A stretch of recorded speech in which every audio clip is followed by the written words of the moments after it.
Assalamualaikum warahmatullahi wabarakatuh. Kembali lagi di channel Sahabat Historia.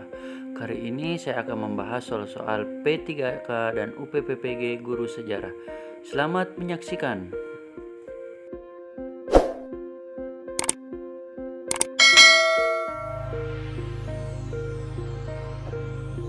Soal nomor 1. Untuk menjawab soal pilihan seperti ini, kita harus langsung saja kepada inti permasalahan soal, ya. Jadi berdasarkan pernyataan di atas yang bukan merupakan faktor-faktor yang mendorong bangsa Barat mengadakan penjelajahan samudra adalah nomor. Jadi yang di sini adalah yang bukan merupakan faktor pendorong penjelajahan samudra. Kita harus punya konsep berpikir dahulu. Di sini ada penjelasan ya. Pada abad pertengahan di Eropa memang mengalami renaissance, di mana masyarakat Eropa menghidupkan kembali ilmu pengetahuan termasuk ilmu astronomi, yakni perbintangan, penggunaan kompas dan menyebarkan teori geosentris. Pada masa yang sama, kota Konstantinopel ini ditaklukkan oleh bangsa Turki Utsmani yang berdampak pada tertutupnya kota dagang untuk bangsa Eropa, sehingga bangsa Eropa tidak mendapatkan suplai rempah-rempah. Kondisi ini mendorong bangsa Eropa untuk melakukan penjelajahan samudra dengan tujuan mencari sumber rempah-rempah yang diinisiasi oleh kerajaan Portugis dan Spanyol. Untuk menghindari persaingan, Paus membagi dua wilayah jalur pelayaran yang termuat dalam perjanjian Tordesillas pada tahun 1492, di mana Portugis yang dipimpin oleh Bartolomé Dias ke arah timur Eropa dan Spanyol yang dipimpin oleh Christopher Columbus ke arah barat Eropa. Lalu kita akan mencari sebuah soal adalah yang bukan merupakan faktor pendorongnya, yang bukan merupakan faktor pendorong dari penjelajahan samudra. Yang pertama adalah jatuhnya Konstantinopel pada tahun 1453 ini merupakan faktor pendorong ya. Ini merupakan faktor pendorong yang tak berarti ini tidak masuk ya. Ya. Penemuan kompas ini juga tidak masuk ya, karena masuk di dalam kita cari yang bukan. Dikuasainya Meksiko ini bukan faktor pendorong, tapi ini adalah proses dari terjadinya penjelajahan samudra ini. 4. Penemuan Kopernikus mendukung, ini merupakan faktor pendorong juga ya. Nomor 5. Penaklukan kerajaan Inca oleh Pizarro, ini merupakan dampak dari penjelajahan samudra. Bisa jadi ini adalah choice yang benar. Lalu adanya keinginan bangsa Eropa untuk berdagang dengan Amerika, ini juga merupakan tabukan juga. Yang 7 adalah adanya semangat memelihara angkatan perang. Nah, kalau kita lihat pilihannya antara A, B, C, dan D, tentu kita lebih memilih kita bisa ambil di sini adalah 5, 6, dan 7 ya teman-teman. Jadi jawabannya adalah E. Selanjutnya nomor 2, ini merupakan juga soal memilih. Kita langsung saja ke inti soalnya. Tujuan bangsa Eropa menguasai Indonesia ditujukan pada nomor. Jadi di sini ada konsep berpikir, penjelasan dari masalah yang diangkat. Renaissance di Eropa tidak hanya menghidupkan kembali ilmu pengetahuan, namun juga menghidupkan ideologi merkantilisme. Ideologi ini yang mendasari Eropa gencar menyebarkan pengaruh kekuasaan, bukan hanya memupuk kekayaan namun juga memperluas kekuasaannya. Prinsip ini dikenal dengan nama 3G, yang menjadi spirit bangsa Eropa menerapkan praktik kolonialisme dan imperialisme termasuk di Indonesia. Selain itu, Indonesia adalah pusat rempah-rempah, yang sehingga monopoli perdagangan rempah-rempah menjadi misi bangsa Eropa. Jadi kita lihat ini tujuan dari bangsa Eropa di sini. Yang pertama, agar dapat menguasai perdagangan rempah-rempah langsung dari sumbernya, ini betul. Lalu ingin menjalin kerjasama dengan Indonesia, ini tentu adalah salah ya. Menguasai wilayah strategi untuk perdagangan, ini juga betul ya, bisa jadi. 4. Mempelajari budaya Indonesia, itu salah ya. 5. Mengeruk sebanyak mungkin kekayaan sumber alam yang ada di suatu wilayah, ini bisa berarti gold ya. Ini bisa berarti gold. Nah, jadi pilihan jawaban yang benar adalah 1, 3, dengan 5. Berarti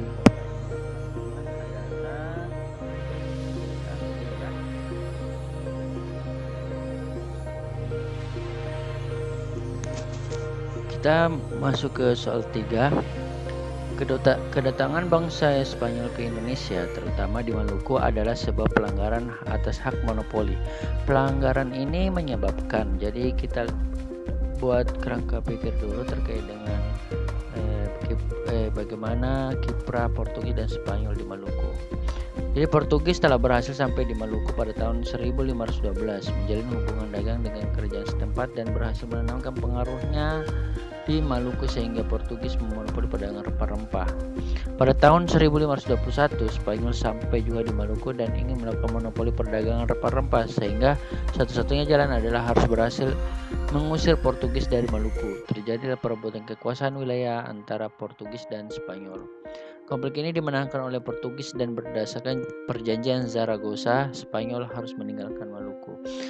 Mengenai soal ini, choice soal ini adalah bagaimana kondisi persaingan antara Portugis dan Spanyol. Kita analisa soalnya. Terjadinya monopoli perdagangan rempah-rempah ya. Tapi ini bukan menjadi penyebabnya ya. Dua, terjadinya perebutan kekuasaan lokal, ini keliru. Terjadinya percampuran paham dengan pemimpin kerajaan, ini kurang tepat. Terjadinya persaingan antara Portugis dan Spanyol, ini bisa saja terjadi tapi saya rasa kurang tepat juga. Terjadinya perebutan daerah kekuasaan antara Spanyol dan Portugis ya, ini benar ya. Inilah konflik antara Portugis dan Spanyol di Maluku. Jadi jawabannya adalah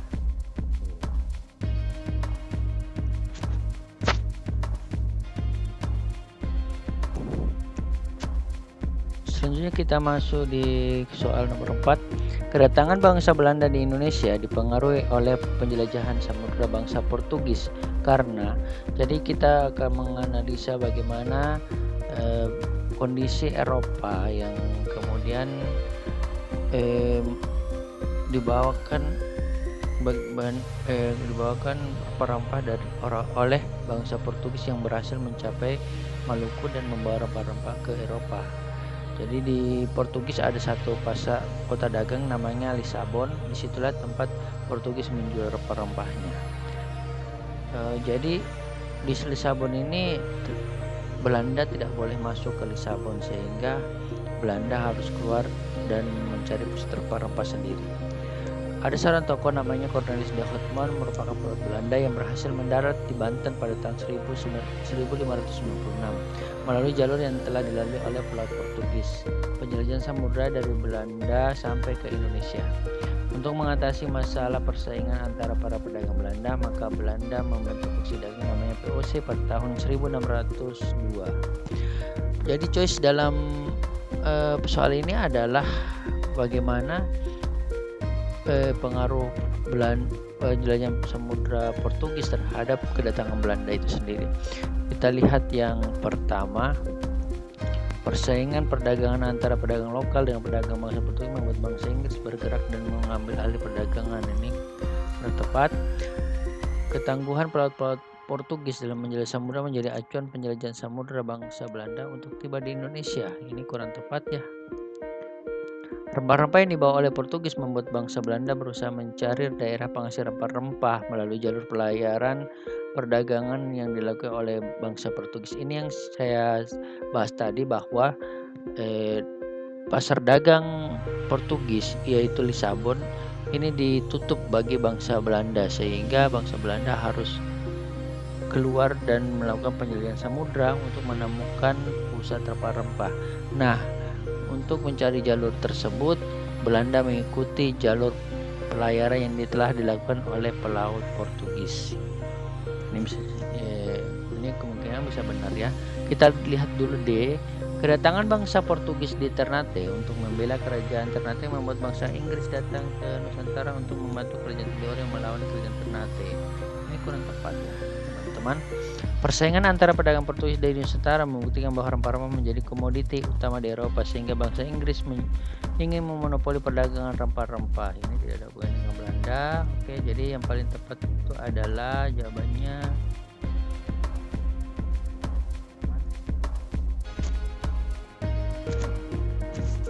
sih ya.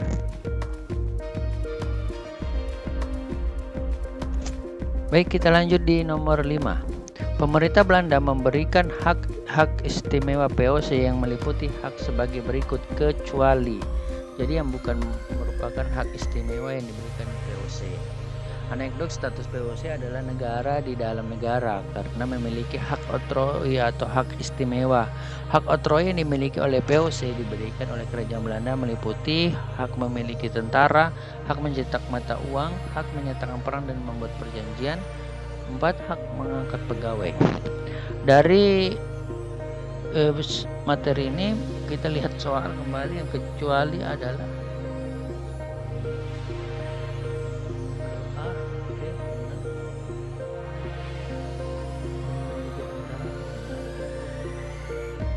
mendirikan negara resmi negara yang disimpan dulu, menyatakan perang dengan veteran dan damai. Oke, benar, mengangkat dan jadi yang bukan yang kecuali di sini adalah C.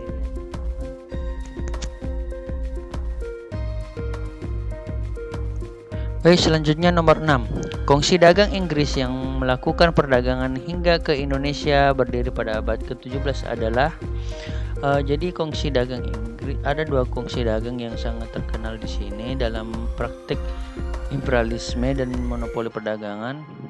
Praktik imperialisme Eropa di Asia dan diinisiasi dari terbentuknya kongsi dagang yang menanamkan praktik monopoli perdagangan. Ada 2 kongsi dagang yang besar dan bersaing menanamkan pengaruhnya dengan menerapkan kebijakan imperialisme dan kolonialisme di Asia, yakni 1. East India Company atau EIC merupakan kongsi dagang Inggris yang beroperasi dari India hingga ke Indonesia. 2. Peninsula of India Company atau POC merupakan kongsi dagang Belanda yang beroperasi di Indonesia, dibentuk pada tahun 1602. Jadi kita lihat choice pilihannya yaitu ada E. Ini jelas jawabannya adalah A ya teman-teman. Selanjutnya nomor 7. Rakyat pribumi mengartikan kultur stelsel dengan sebutan tanam paksa. Apa itu tanam paksa? Bisa kita ulas di sini. Kultur stelsel atau tanam paksa, sistem tanam paksa yang diterapkan pemerintah Hindia Belanda pada masa Gubernur Pandabos pada tahun 1830. Latar belakang dari kebijakan ini adalah kosongnya khas negara akibat biaya perang yang sangat besar dan menumpas perlawanan rakyat Jawa yang dipimpin oleh Pangeran Diponegoro dan perang Padri yang dipimpin oleh Tengku Iman Bonjol. Nah, jadi di sini kebijakan ini diterapkan kepada para pribumi untuk menanamkan tanaman ekspor yang telah dibentuk oleh pemerintah Belanda seperti tembakau, teh, kopi, tebu dan lainnya. Tanaman ini ditanam di lahan rakyat dan bagi rakyat yang tidak memiliki lahan maka diwajibkan bekerja di pabrik-pabrik Belanda secara sukarela. Kebijakan ini membawa banyak pribumi Jawa dikirim ke Suriname untuk bekerja di pabrik-pabrik Belanda di Suriname. Dari ilustrasi ini kita bisa menjawab soal nomor 7 ini. Bagaimana yang dimaksud dengan sistem tanam paksa itu sendiri? Jika kita lihat ya, choice-nya di sini yang pertama adalah dalam melaksanakan proyek tanam dilakukan dengan cara paksa dan bagi yang melanggar akan dihukum secara fisik. Ini kurang tepat ya teman-teman. Jenis tanamannya ditentukan oleh pemerintah Belanda. Mungkin saya ini benar. Kita lihat dulu C, kerusakan tanaman karena bencana alam ditanggung oleh pemerintah.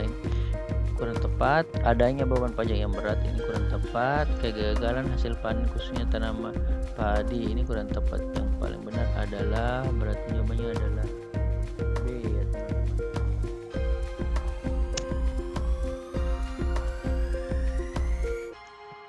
Selanjutnya nomor 8. Dampak negatif pelaksanaan tanam paksa di Indonesia ditunjukkan pada nomor ya. Jadi dampak negatif dalam pelaksanaan tanam paksa. 1. Kemiskinan serta penderitaan fisik dan mental yang berkepanjangan. Ini bisa berarti benar ya. Beban pajak yang berat, pertanian khusus padi yang mengalami banyak kegagalan. Nah, dampak negatifnya teman-teman. Pertanian khususnya padi banyak mengalami gagal panen ya, karena banyaknya tanaman yang heterogen. Rakyat mengenal tanaman dagang, mungkin ini bisa dijadikan sebagai dampak positif ya teman-teman ya. Rakyat mengenal teknik tanaman, mungkin ini juga bisa dapat positif. Jadi kita lihat dampak negatif yang paling tepat adalah 1, 2, dan 3. Jadi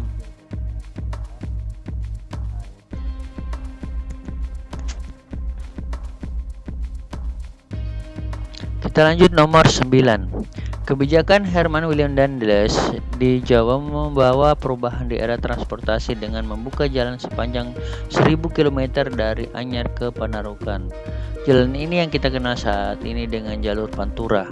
Tujuan utama Daendels membangun jalur transportasi sepanjang Pulau Jawa adalah, oke, simak dulu ilustrasi pembahasan dari persoalan ini. Pada tahun 1800, Prancis yang dipimpin oleh Napoleon Bonaparte menguasai kerajaan Belanda, sehingga wilayah jajahan Belanda juga menjadi jajahan Prancis, termasuk Hindia Belanda. Prancis mengutus Herman Willem Daendels sebagai gubernur di Hindia Belanda pada tahun 1808.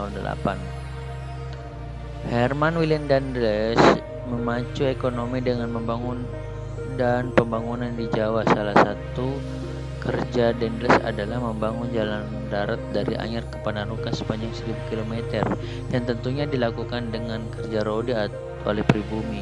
Jalan ini dibangun memiliki fungsi dalam memperlancar ekonomi dan penguasaan antar daerah ke daerah lain di Pulau Jawa. Namun tujuan utama dari pembangunan jalan ini adalah memantau dan menjadi benteng pertahanan jika ada kemungkinan adanya serangan Inggris dari arah Laut Jawa. Nah, dilihat dari choice-nya di sini bahwa yang tujuan utama Daendels membangun jalan ini adalah memudahkan pengangkutan hasil pertanian rakyat sehingga menguntungkan pemerintah. Ini mungkin bisa jadi benar ya, tapi ini bukan tujuan utamanya. Kita lihat tujuan utamanya di sini adalah tujuan utama di sini adalah untuk pembangunan jalan ini adalah memantau dan menjadikan benteng pertahanan jika ada kemungkinan serangan Inggris di luar Jawa. Dari antara ABC yang paling tepat di sini adalah E ya teman-teman.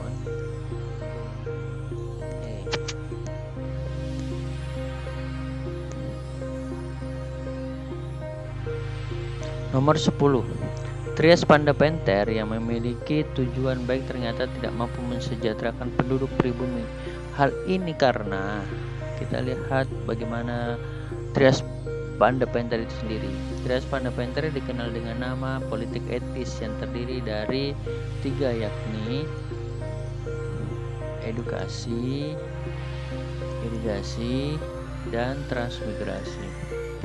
Kebijakan ini berimplikasi langsung kepada rakyat, namun di dalam kebijakan ada tujuan laten pemerintah Belanda, di mana pemerintah tetap menginginkan keuntungan dan kekuasaan dengan jangkauan lebih depan nantinya.